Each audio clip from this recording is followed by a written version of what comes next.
Hello and good afternoon, everyone. Thank you for joining our live session today. Today's town hall is the second in a series that we're doing as our sponsorship application is open. The first one was addressing the process. We discussed what the IFSA process looks like for sponsorship and what the timeline looks like. If you missed that session, you can find it on our website at islamicfamily.ca/sponsorship. Today's session, I'm joined by several guests. I'm just going to start by introducing my colleague for now, Fatima Dini. Fatima is our Building Roots lead at IFSA, and she will be doing the land acknowledgement. Assalamu alaikum, everyone. Thank you so much for joining us. I'd like to start by acknowledging that we're all located on the traditional lands referred as Treaty 6 territory, and the city of Edmonton and all our staff, clients, and people here are beneficiaries of this peace and friendship treaty. Treaty 6 is the traditional territories of numerous Western Canadian First Nations, such as the Cree, Saulteaux, Blackfoot, Métis, Dene, and Nakota Sioux. We acknowledge that all many First Nations, Métis, and Inuit people who have called this home since the time of memorial. Thank you so much, Fatima. So in today's session, similar to what we did last week, we'll be doing a quick presentation and then we'll be taking questions from you guys. If you have any questions as our speakers are going, please make sure you leave them in the chat and we'll be addressing them towards the end. It's my pleasure today to introduce two guests that we have with us. Dawit is joining us from the Toronto area. He's a trainer for the GTA for the Refugee Sponsorship Training Program. He's been involved with refugees and forced migration issues for the past 10 years and has been working with the RSTP for over a year now. He holds a master's degree in international development and he's conducted research on private sponsorship of refugees in Canada. Thank you for joining us, Dawit.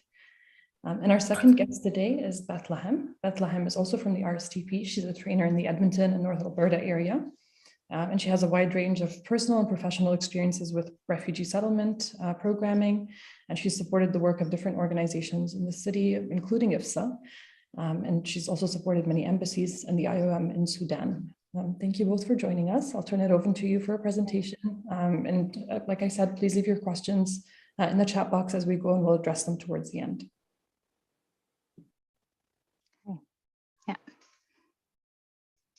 Start if you can go to the agenda. Yeah. Okay. So thank you, Lina and Fatima for this for arranging this platform. So on today's session, we will be looking at Canada's refugee sponsorship program, what the requirements of the private sponsorship program of refugees is, and how to prepare an application package. And we will also look at other additional resources. Next slide, please, David. The Refugee Sponsorship Training Program is designated to support the sponsorship agreement holders, SAS of Canada, their constituent groups of 5, and community sponsors on a national level, except Quebec, because Quebec, they have a different immigration settings. This program is funded by IRCC, and some special initiatives are funded from different sources. Our main office is located in Toronto, Ontario, and we have trainers in most of the major cities in Canada, like Vancouver, Manitoba, and other places. So on today's sessions, we will have an overview of the PSR program. So Canada is one of the 29 countries that accepts refugee for resettlement. And since 1959, Canada has resettled over 700,000 refugees through its refugee sponsorship and resettlement programs. So these are the 4 Canada's resettlement program. As you can see it on the slide, there is the private sponsorship of refugees program, which we are mainly going to talk about today. This program is funded by private sponsors in Canada. The settlement support is provided by private sponsors also who are here in Canada. And they are referred to Immigration, Refugees and Citizenship Canada by private sponsors. The sponsors can be individuals or organization, and and they are often known to sponsor. And sponsorship period is for 12 months after arrival. The second one is the blended visa, the BVOR, is a cost-sharing program where the government of Canada partners with private sponsors, and they share the cost of sponsorship. Settlement support is provided by private sponsors. Referrals for this program comes from UNHCR for those vulnerable individuals in need of sponsorship to IRCC. So refugees are known for the sponsors, to the sponsors. And the third one is the Joint Assistance Sponsorship Program. This program provides additional settlement support for those refugees who have high vulnerability, those who may have disabilities or have large families that require additional settlement supports. This type of program is funded by the Government of Canada. Settlement support is provided jointly by the Government of Canada and private sponsors, usually with sponsorship agreement holders. The program gives support for 2 years, where in those other programs, it's only for 12 months. Settlement support is provided jointly by the Government of Canada and the private sponsors. And it is referred to IRCC by UNHCR and other refugees and other refugee agencies. And they're not known to all sponsors. And finally, as the Government of Canada, the GAR, and the GAR is fully funded by the Canadian government, and settlement support is provided by the service providing organizations. And the whole thing, settlement support, is provided jointly with the government. And they are referred to Immigration, Refugees and Citizenship to Canada by UNHCR, and they don't have to be known to the sponsors. Yeah, so who can be sponsored under the PSR program? Now we're going to look at the 3 types of groups that can sponsor refugees under the PSR program: the sponsorship agreement holders, the SA, the group of 5, and community sponsors. But because we don't have much time today, we are only going to focus on the sponsorship agreement holders. Next slide, David. So sponsorship agreement holders, commonly referred by the acronym SAS, are incorporated organizations that have signed an agreement with the Minister of Citizenship and Immigration to sponsor refugees. This agreement enables them to sponsor refugees.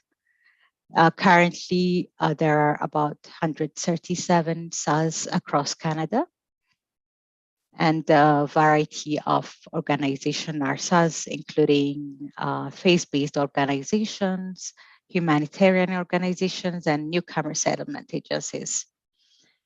The majority of private sponsorship is done by SAS. So it's important to know that SAS have a limit on how many refugees they sponsor and from where they can sponsor. SAS can authorize groups of people to sponsor refugees under the agreement. This agreement that SAS approved to sponsor refugees under their agreement are called constituent groups. And they can also work with co-sponsors. Co-sponsors are also people who sponsor refugees under a SAS agreement, but usually only to do this on a case-by-case basis. So for example, some people may approach a SA and ask the SA to help them to sponsor their family members who are refugees. If the SA agrees, these people will become co-sponsors. So each SA has a different arrangement for working with constituent groups or co-sponsors. A list of SAS is publicly available online on the IRCC website. So we recommend that you go to the IRCC, to the government website, and check all the SAS available. Yeah, next slide, please. Yeah, so next we will be looking at the eligibility and admissibility of refugees. So to be able to enter to Canada, there are basic requirements that must be met by the refugees being sponsored under the PSR.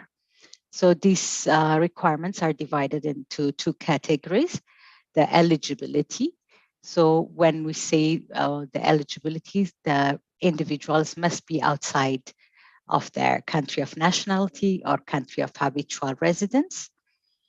They must be outside of Canada, and they don't have other durable solution that has been identified by UNHCR.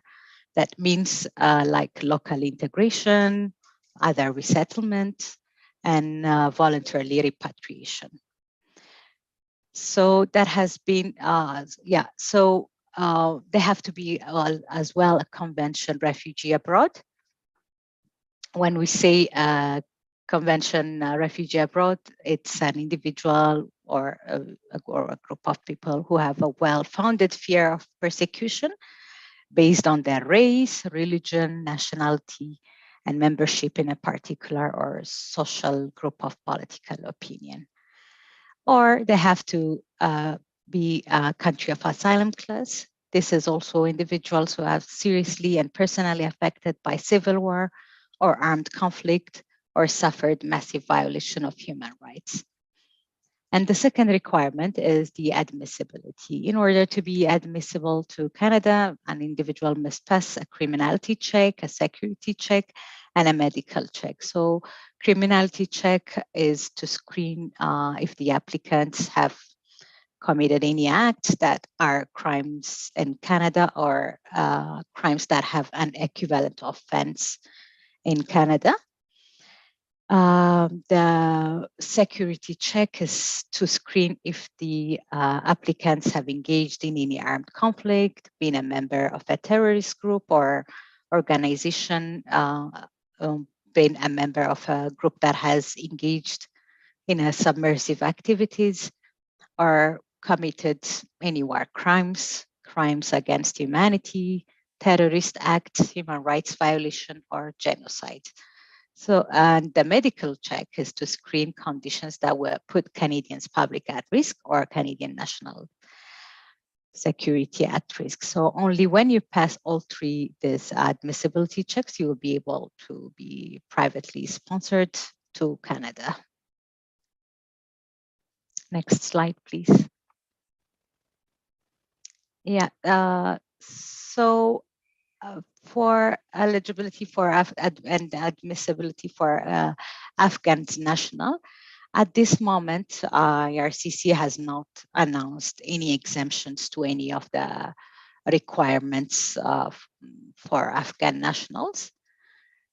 So Afghan nationals who are inside Afghanistan, they must contact IRCC directly if they have worked for Canadian institutions or the Canadian force in Afghanistan. Or if the Afghans who are refugees, who are in exile or outside of their country at this moment, they must follow up the regular PSR programs.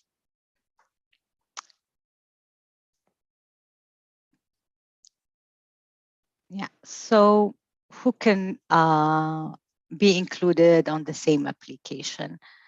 So as we know, on a daily basis, cousins, uncles, grandparents, and siblings, they will all be captured in the definition of a family. But the way IRCC defines a family is you have the principal applicant and the principal applicant's spouse, all common law partners, and any children of the principal applicant or the principal applicant's spouse or common law partner that are under the age of 22. So this is how IRCC defines a family. And this is the definition that we need to keep in mind when we are structuring applications. If you have somebody such as a sibling or uncle, an aunt, and a grandparent that does not fit this definition of a family, they need to have a separate application package. And the same thing goes for children that are 22 and older. If children are 22 or older, they also need to have a separate application package, and they cannot be included on the same application package and as the rest of their family. So the principal applicant must meet the criteria of eligibility and admissibility. Whoever has the strongest refugee claim, can be a principal applicant. The spouse or common law partner of the principal applicant, they also need to meet the criteria of admissibility, and as well as the children of the PA and the spouse partner. For a de facto dependents, they must have also different their own application as their rest of from the rest of the family. Yeah. So next slide. The sponsorship process involves many steps. So we recommend that you will be working with your SA to prepare the application, and they send the forms, the set of the forms that the refugee completes to the SA, and the SA can submit to ROCO. So once you set up, you prepare the application that includes a set of sponsors form and a set of applicant forms with all the supporting documents. Then you can submit it to your SA, and your SA will submit it to ROCO. Once the application is approved by ROCO, the file will be transferred electronically to the visa office abroad for processing. So the visa office will assess refugees applicants to see if they satisfy the eligibility and admissibility requirements through an interview, medical check, security check, and a criminality check. If refugee applicants are found to be eligible and admissible, application will be approved and travel arrangements will be made in cooperation with IOM. Sponsors will be advised of approval and will receive notice of arrival transmission, NAT, with arrival details once they have been finalized. So IOM will make the arrangements, issuing travel documents if required, and assistance with they will assist them with obtaining exit permits and any further travel assistance. Yeah, next slide, please.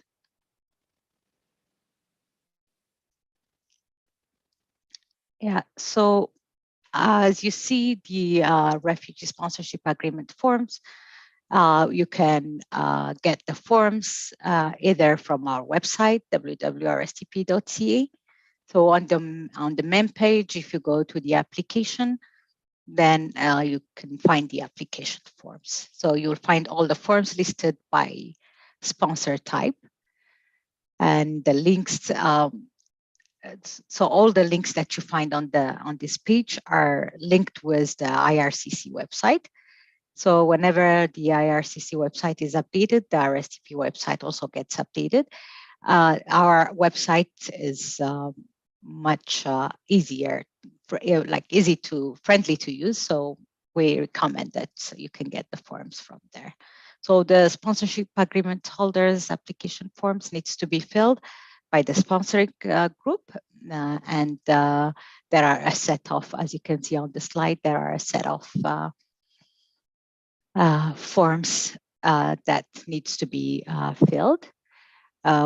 use the guides at all time when you fill the forms.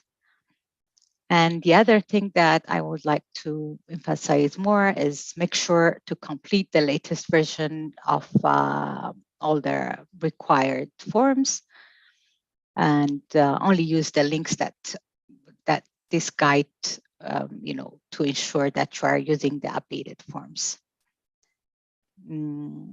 Yeah, so all forms must be typed. Handwritten forms are not accepted. If you submit handwritten forms, the application will be returned. Make sure all forms are signed and dated. Typed signatures are not accepted. All forms must be signed or have a scanned signature. If a signature is missing, the application may be returned. So make sure all the time that you have the latest version of the forms, and the forms are all typed, and it is all the forms are assigned. Yeah, next slide, please. The Resettlement Assistance Program, the RAP rates, represents the absolute minimum level of financial support that sponsors must provide to refugees on arrival. The RAP rates are considered your minimum financial liability. It is important to note that many, if not all, SAs provide financial support at a higher rate to reflect the actual living costs in the area of settlement. And SAs have the discretion to provide financial support at a higher level, as long as they're meeting the minimum requirements of the RAP rates and RAP policies. So there are calculations that you will need to do in order to determine how much you need for the sponsorship. So as you see out on the screen, there is the startup cost and the monthly cost. So the startup costs are one-time expenses or purchase made to help establish the refugees, such as food staples, clothing, furniture, utility hookups, school startup costs, etc. A portion of these costs may be provided in kind. However, sponsors are expected to provide a set minimum amount of startup funds for the arrived newcomers to make their own, purchasing decision. The second one is the monthly amounts. So these are regular monthly cost of funds provided to the sponsored newcomers at a set minimum amount to pay to their basic needs such as food, shelter, transportation, and communication. These monthly amounts are paid for the duration of 12 months of settlement or until the sponsored newcomers become self-sufficient, whichever comes first. There could be also special allowance that either one-time cost or monthly allowance that are paid to the arrived sponsored newcomers on a case-by-case basis when there are additional costs incurred for specific needs of maternity or newborn infants or special dietary needs or for the cost of, if anything happens. The age of majority in Canada is either 18 or 19, depending on the province of residence. Anyone who has reached the age of majority in Canada is considered to be an adult, and they have the legal right to make their own decisions, and they are entitled to receive their own financial support. So any dependents or de facto dependents of the PA who have reached or are over the age of majority will each require separate financial calculations. Yeah, next slide, please.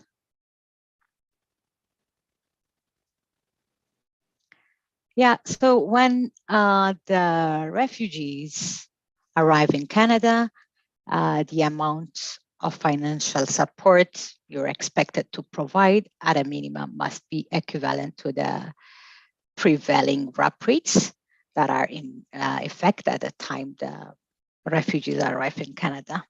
So as soon as you receive the NAT, you use the calculator to get the exact minimum amount that your group is expected to provide. For the purposes of calculating the cost of sponsorship, it is important to understand who is to be included in the principal applicant's family unit and who will require to their own settlements funds. So overall, is to help, the settlement support is overall to help orientate the newcomers for their new community and life in Canada. So it starts from reception, from meeting the refugees upon arrival at the airport and welcome them in the community, provide orientation to the new neighborhood and life in Canada. The sponsoring group has a set of responsibilities related to meeting the basic settlement needs of sponsored refugees upon their arrival in Canada. So these duties are like providing suitable accommodation, having let them have a basic furniture and other household essentials. And we must also provide food, clothing, and show them how to get to their local transportation and get the local transportation cost and other basic necessities of life. And we need to also connect them with settlement assistance and support, help them register with the settlement agency, that can assist them with required forms such as health insurance, social insurance, and help them apply for the Canada Child Benefit, etc. And we can also help them open a bank account, facilitate access to English or French language classes, and help them understand the rights and responsibilities of our permanent residents, and facilitating access to employment. And other resources in the community. If they have children, we should help them register children in school and orient to the school system, help with finding a family physician and dentist, and support empowerment and independence at the end. And monitoring and ensuring that settlement needs are also, are met, are key responsibilities of sponsoring groups who work with co-sponsors and constituent groups or other subsidiary bodies. Any sponsoring groups must either fully implement the settlement plan itself or ensure that those are sponsoring under the auspicious properly implement the settlement plan. Next slide, David. Yeah, so it's very important to keep all the sponsorship records.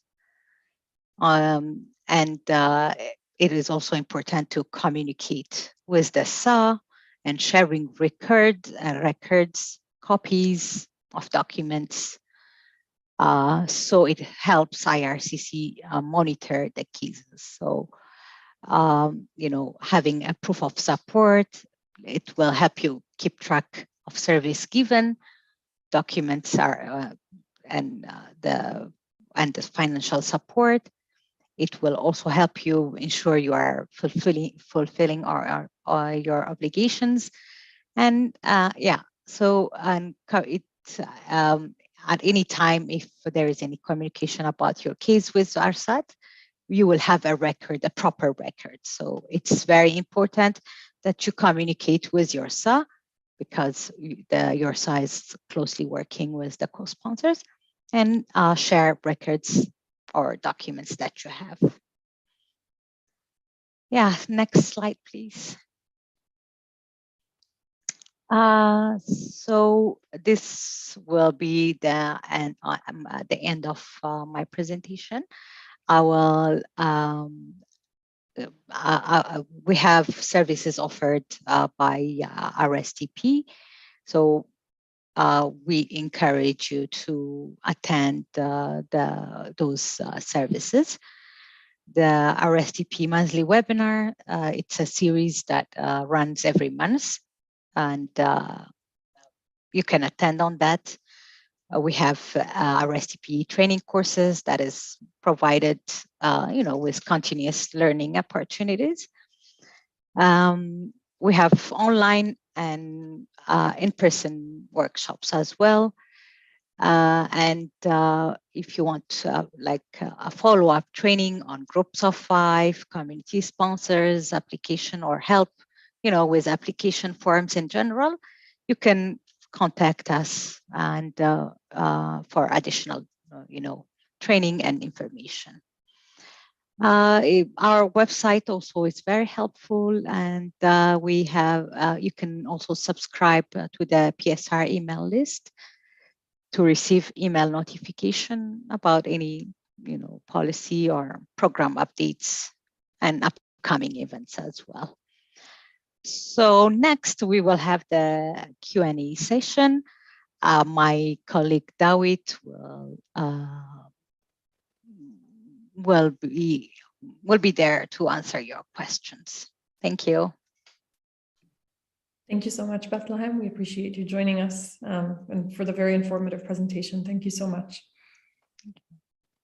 So as a reminder, if you have any questions, to please leave them in the chat box if you're watching us live on YouTube, and we'll go through them and answer them as we get them.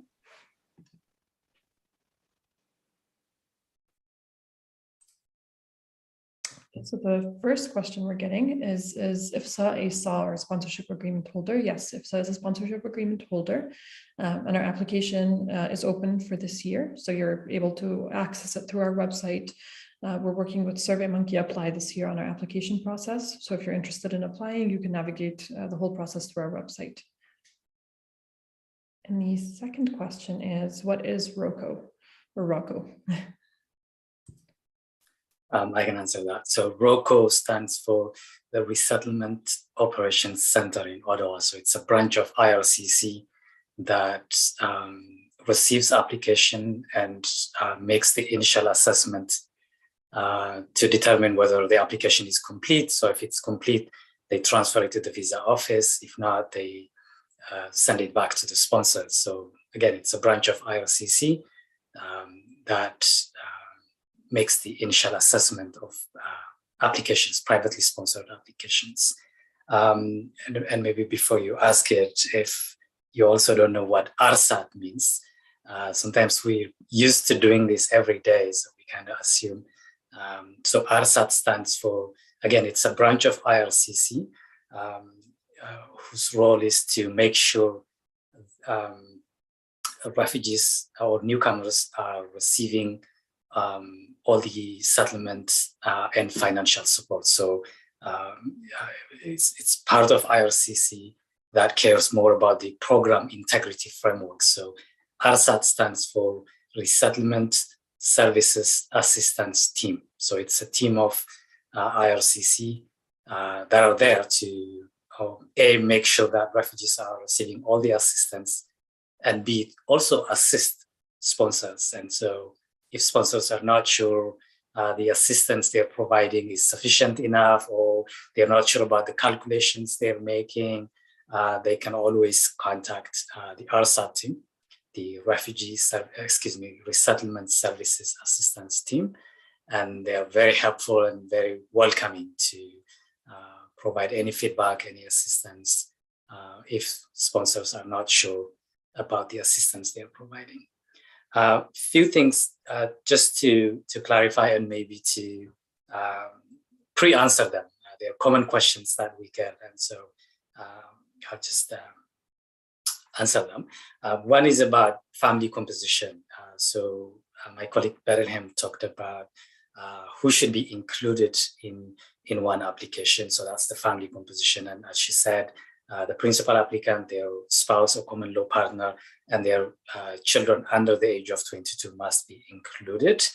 And so the dependents include family members, again, spouse or common law partner or children under the age of 22 who are not accompanying the principal applicant. For whatever reason, there are family members who stay behind. It could be maybe they are still in their country of origin, or they're somewhere else and they are not able to join the principal applicant.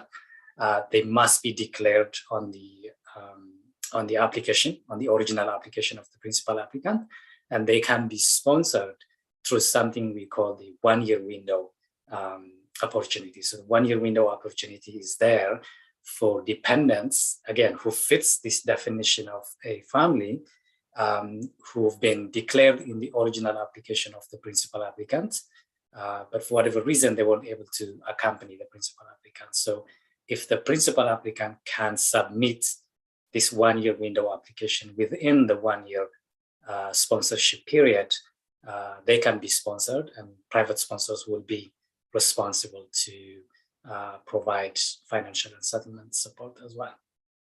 And just to add to what Bethlehem said on the de facto dependent, so again, anyone who's outside the definition of the refugee, but they are financially and emotionally dependent on the principal applicant or their spouse, can be considered as a de facto dependent. So let's say if it's a minor or sibling, or a child who's maybe over the age of 22, but because of special needs or anything, they are dependent on the principal applicant. A separate application can be included. Let's say if the child is 17, they can have their own separate application. They must meet all the eligibility and the admissibility requirements, and the principal applicant can sign the documents for them, and a separate application linked to the principal applicant's application can be submitted, and IRCC will do their best to process those two applications at the same time. But of course, the sponsors and the principal applicant must prove that there is financial and emotional dependency. The other thing that I want to clarify is submitting applications. So applications, IRCC encourages sponsors to submit application by email. Again, submitting by mail is still optional, but because officers are working from home, that takes forever to go to the office. So to open those applications, to put them in the system, that takes way longer than applications being submitted by email. So sponsors are highly, highly encouraged to submit applications by email. And of course, there are instructions on how to submit an application by email, which applications should be combined together, how to name them. You can easily find those instructions in our website. There's also past webinars that focus only on how to submit an application. If anyone is interested about that, we're happy to send this in a follow-up email. Last thing I want to quickly make, and we'll get to your questions, is the processing time. So processing time now has changed, especially in the past 6-7 months, because RECO, the IRCC in general, are deploying most of their resources to the visa office abroad, because there is a huge backlog that was created because of COVID-19. And so they're trying to clean up the backlog in the visa office.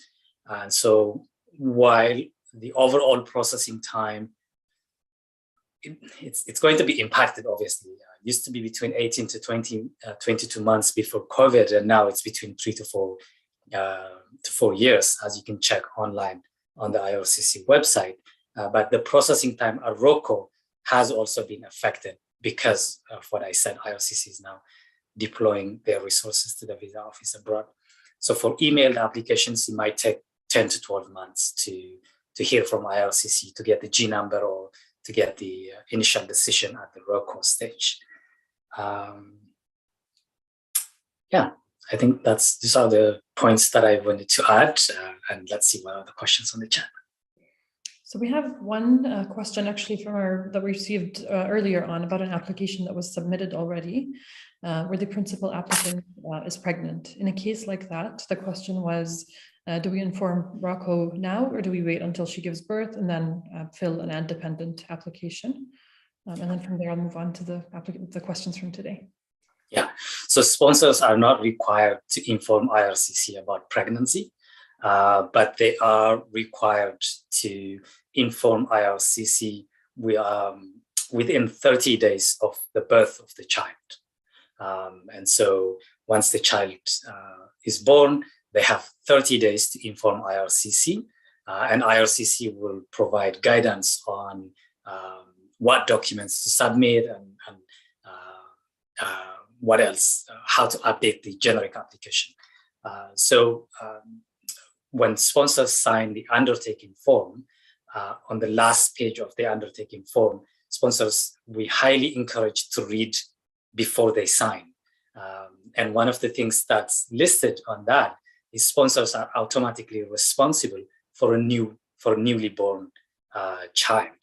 And so there is no additional information on the sponsor side to provide, to update the undertaking or anything. It's not required. All they need to do is to update the generic application to include the newly born child, and to provide birth certificate if they are able to provide, or if the child is included on their refugee status determination document, they need to also include that. But the first thing they need to do is to update IRCC, to inform IRCC, and IRCC will provide guidance depending on where the application is, either at ROCO stage or at the visa office stage. Thank you. The next two questions, I believe, might be linked. So the first is, I want to sponsor my spouse, but they're not a UN refugee. Can I still apply? And the second is the RSCP. Is RSCP helping in filling application forms for someone who wants to sponsor their spouse? Okay, so as I indicated earlier, if the person who's sponsoring their spouse is a newcomer, a privately sponsored or government-sponsored newcomer, and if their spouse was declared in their original application, they can sponsor that spouse through the one-year window application within 1 year of their time in Canada.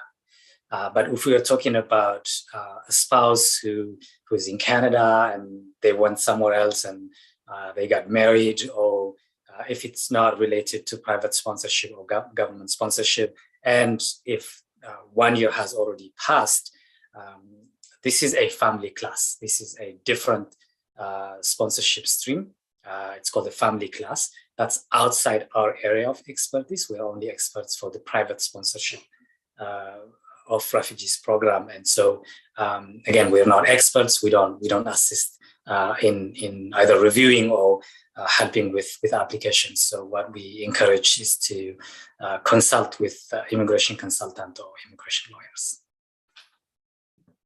Thank you. And the case is the same with IFSAS. Our focus is entirely on refugee sponsorship and private refugee sponsorship, so we don't help with any immigration-related inquiries. Another question is, if some member of the family is less than 22 years old but married, can they be included in the sponsorship process? Unfortunately not. If they are under 22 but married, they must have their own separate application. And another question, so I think it's a follow-up on the spouse question from earlier.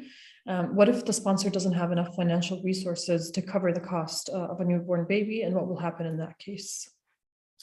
So again, if that's part of the private sponsorship, if the principal applicant was able to submit a one-year window application, as I said, sponsors are responsible in providing financial and settlement support. But if this is a family class, again, it's outside my area of expertise. But from what I hear, and the person who's sponsoring their spouse and maybe a newborn child can have somebody as a co-sponsor. But again, this is outside my area of expertise. Don't quote me on that. Thank you. And another question around RSTP and the work that you do for Group of Five. Can you support Group of Five applications, and in what capacity? Absolutely. So as many of you know, sponsorship agreement holders are more experienced. They have other resources. And so the majority of assistance we do is for Groups of Five and community sponsorship. So we guide private sponsors, Groups of Five and community sponsors from the beginning. The majority of our trainings are for Groups of Five and community sponsors. We advise any questions in related to the refugee status determination process. We don't verify documents, it's IRCC's work, but we do give feedback and comments on documents. We share resources and templates on how to prepare a Group of Five application. We review applications when Groups of Five sponsors prepare their application. They send it to us, and we review and provide feedback. For folks who, for whatever reason, it could be language-related barriers or other barriers, if they cannot even try to submit those applications by themselves, we do have a volunteer lawyers who provide assistance to folks who are not able to prepare those applications by themselves. So we would connect them with those volunteer lawyers. Thank you. And I'll also add that the RSTP's email list, the PSR email list that they have, is terrific for this. If you're added onto the email list, you'll get information about any webinars that they have, and they happen quite frequently, and they're really beneficial because they'll guide you through the process. Absolutely. And like my colleague said earlier, any updates, program related or policy related updates, we also share on this email list. It's very beneficial. Thank you, David. A question that we get often, this is not from the chat, but we get it from a lot of community members, so maybe it would be beneficial to address, is around refugee status determination and how that works when you're applying through a sponsorship agreement holder. How do you prove that you're a refugee, basically? Yeah. So one of the key challenges for Groups of Five and community sponsors is to show this refugee certificate or refugee status determination document. That's a requirement for Groups of Five and community sponsors. Registration documents or asylum seeker documents are not valid proof of refugee status, so it must be a refugee certificate. And to obtain this refugee certificate, it varies from place to place. In some countries, especially in low-income countries, because they don't have either the expertise or the resources, they give the mandate to UNHCR, the UN Refugee Agency. So UNHCR registers refugees, and they determine whether the refugee who's applying is a refugee or not. And that takes a very long time. First, they have to be registered. They have to book an appointment. They have to, for an interview, the interview must be conducted. They have to make their assessment. And if their decision is positive, they provide some sort of proof of that, right? Again, in some places, it's called refugee certificate, refugee ID card, a mandate letter. There are different names in different places, but as long as it's proof that says this person, this individual, or this family has been recognized as a refugee, that should be good. In some places, the government themselves run this refugee status determination process. And again, they follow the same process. They register refugees, they conduct an interview, and they make a decision. Again, in some places, they don't even conduct interview. So they automatically recognize them and provide refugee certificates. In other places, they must conduct an interview, and it takes years to complete this process. And we know in some regions it's frustrating. Refugees are waiting there to get those documents, but unfortunately, it's still a requirement. You cannot submit a refugee sponsorship application, groups of 5 and community sponsorship without that document. We know some some sponsors are doing that, but unfortunately, it's a waste of time for them and for IRCC. Because at the end of the day, this application will be returned if they don't have a valid proof of refugee status determination. I don't know if that helps. It does. So just to follow up on that, what happens if the principal applicant has no form of identification, so no passport, no ID, and they're applying through a sponsorship agreement holder? What are some ways that they can prove their refugee status and work around that? So if they are being sponsored by a sponsorship agreement holder, as long as they are registered somewhere as a refugee, and as long as they fit the definition of a refugee based on the Convention Refugee and the country of asylum class, they can be sponsored by a sponsorship agreement holder. And one way to prove is the interview. Right, so when they can submit whatever document they have. If they have only the proof of registration in their host country, if they have school documents, if they have anything, they should submit it. If they don't have anything, writing a cover letter is always very, very helpful. Sponsors or the refugee themselves can write a cover letter and explain why they don't have any documents. Is it maybe they lost it? Is it maybe it was difficult to leave their country of origin with no documents? Is it because they were minors and they didn't get any documents when they left? Reasons could be different. So I think it's really helpful to write a cover letter and explain in detail why they don't have any documents. And again, in the interview, the purpose of the interview is to determine 2 things. One is credibility, and the other is identity.